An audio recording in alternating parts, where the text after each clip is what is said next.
It's crazy how fast a Disney dream can turn into a public nightmare.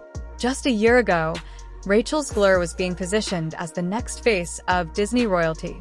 The kind of girl who gets paraded on red carpets, waves like a princess, and sings to enchanted birds. But somewhere between her casting announcement and the film's release, that entire fantasy crumbled. It wasn't just bad luck or a couple of harsh reviews. This was something deeper, like the universe collectively turning its back on a girl who, just maybe, spoke too loudly at the wrong time. Rachel's fall from grace didn't start with a performance or a film flop. It started with her mouth. In a series of interviews, she took aim at the very thing Disney had built its legacy on: fairy tales. She called the original Snow White dated. She questioned why the princess needed saving. She said the prince was basically a stalker. Now, to a modern audience that loves reboots with a twist, that might have landed well. But this wasn't just any story. This was the story. Snow White was the beginning of it all. The film that laid the foundation for the entire Disney empire. So, when Rachel decided to modernize it, fans didn't cheer. They revolted. People who'd grown up with the 1937 classic weren't ready to watch their childhood get rebranded. They wanted nostalgia, not a lecture. And when Rachel gave them the latter, they let her have it. Disney, meanwhile, was stuck between a rock and a poisoned apple. They had already sunk hundreds of millions into this project, around $350 million to be exact. That's Marvel-level money. But instead of making headlines for groundbreaking CGI or a chart-topping soundtrack, the press was focused on Rachel's interviews and the growing whispers that she wasn't exactly proud of the film she was promoting. Then came the Siguenza event. Disney, trying desperately to steer the ship back on course, threw together a promotional performance at the Alcázar of Siguenza, the stunning Spanish castle that inspired the original Snow White castle. It should have been magical. Fairy tale vibes, castle backdrop, Rachel in a dreamy outfit singing "Waiting on a Wish." It had all the ingredients, but instead of a red carpet full of fans and celebrities, it was a polite gathering of influencers, journalists, and a few kids from local programs. The vibe, less magical kingdom, more awkward school recital.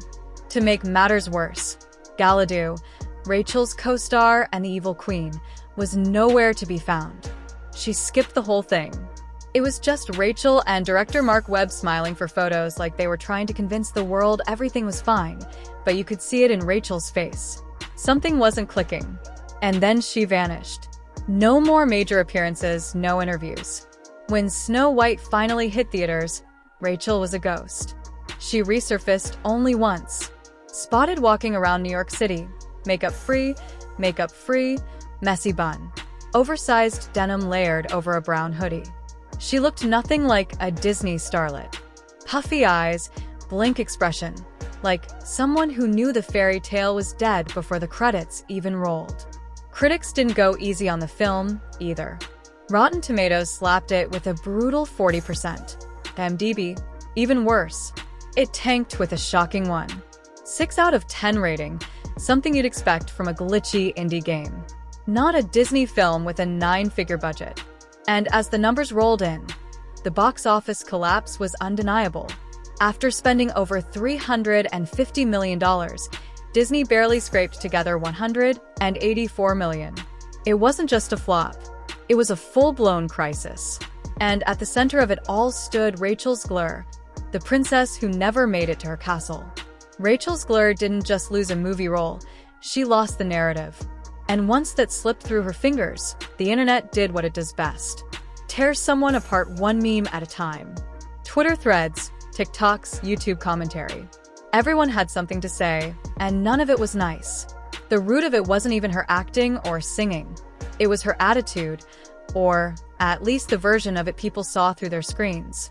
There was this growing sense that Rachel wasn't grateful to be Snow White, that instead of embracing the legacy, she rolled her eyes at it. And the audience, they noticed. Every sarcastic smirk in an interview, every woke one-liner about outdated princess tropes, it all added up. It didn't help that Rachel had built a reputation for speaking her mind. She wasn't media trained to perfection like some of her peers. She spoke freely about politics, gender roles, power dynamics, and everything else Disney typically tries to avoid. In a different project, this honesty might have been praised. But for Snow White, for a film built on nostalgia and tradition, it was the kiss of death.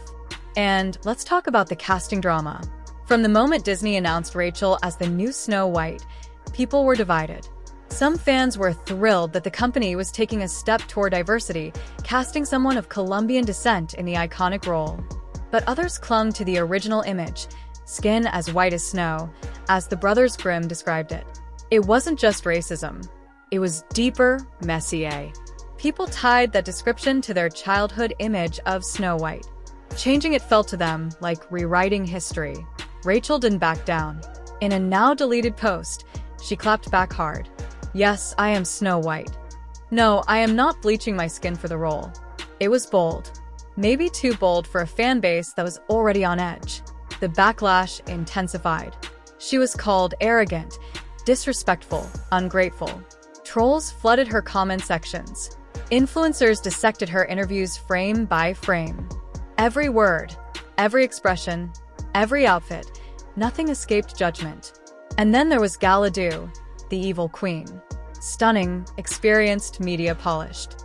At a time when Rachel needed a PR ally, Gal was MIA. Sure, they stood together at the Oscars and the premiere smiling like nothing was wrong, but fans saw through it. There was no chemistry, no real warmth. Rumors exploded about feuds behind the scenes, two leading ladies who couldn't stand each other, possibly due to clashing political views. That tension came to a head when the trailer dropped. People didn't care about the visuals or the music. They were too busy arguing online about the politics of it all. Rachel had made some fiery political statements on social media following the 2024 election. Posts that many considered aggressive. One in particular triggered a full-scale meltdown. She deleted it and apologized, but the damage had been done. It wasn't just about a movie anymore. It was about who she was and what she stood for. Disney, ever the expert in damage control, tried to steer the ship quietly. Instead of a grand premiere, they held a muted daytime event at the El Capitan Theater. No red carpet chaos, no screaming fans, just a controlled photo op and a short screening. It felt like Disney had already accepted defeat, just going through the motions to fulfill contracts. Meanwhile, Rachel was nowhere to be seen. She'd gone completely silent. No press, no tweets, no staged paparazzi moments. It was like she'd vanished into the shadows of her own fairy tale, waiting for the storm to pass.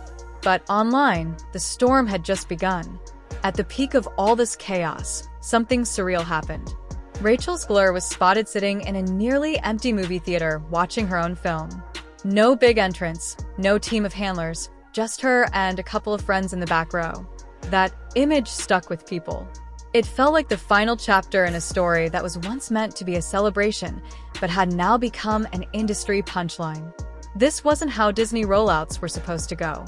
No one expected the star of a $350 million production to be hiding in the shadows, skipping press tours, and quietly watching her movie flop in real time. It was humiliating. And for an actress who once lit up stages with boundless confidence, it had to sting. Theaters across the country echoed that silence. Rows of empty seats, screenings that felt more like test runs than actual premieres. Even Discount Tuesdays couldn't fill them. The hype was gone. The audience wasn't just disinterested, they were actively avoiding it. The phrase ultimate woke flop started floating around in YouTube thumbnails and Reddit threads. And Rachel's name was front and center in all of it. The worst part, it wasn't all her fault. Sure, she made some tone-deaf comments. Sure, she pushed back hard against traditions. But the failure wasn't just about her interviews or politics. The movie itself lacked heart. Despite the massive budget, the visuals looked plastic, the plot was muddled, and the soul of the original fairy tale had been scrubbed clean in favor of an awkward, ultra-modern rewrite.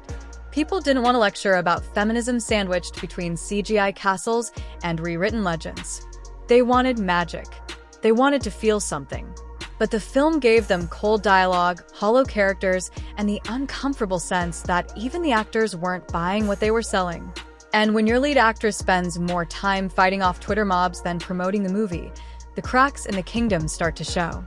Disney tried everything to patch it up. Damage control interviews, rehearsed sound bites, carefully crafted Instagram stories, but none of it worked. It was too late. The internet had already crowned Rachel as the face of everything wrong with modern Hollywood. She became a symbol not just of a film's failure, but of what happens when corporations chase trends instead of heart. Even fans who once supported her started to back off, not because they hated her, but because she seemed exhausted, like all the fight had been drained out. The wide-eyed girl who once won hearts in West Side Story was now just trying to survive. Her face, once full of ambition and spark, now looked guarded, tired, and older than her years. Behind the scenes, there were whispers. Rachel was being quietly removed from upcoming Disney projects. Brand deals that were once on the table vanished. Some insiders claimed she was too polarizing. Others simply said she needed a break. Either way, doors that had once swung open were now slowly creaking shut. Still, there's something hauntingly human about how it all unfolded. Watching someone go from Disney's next big thing to a cautionary tale in less than a year isn't just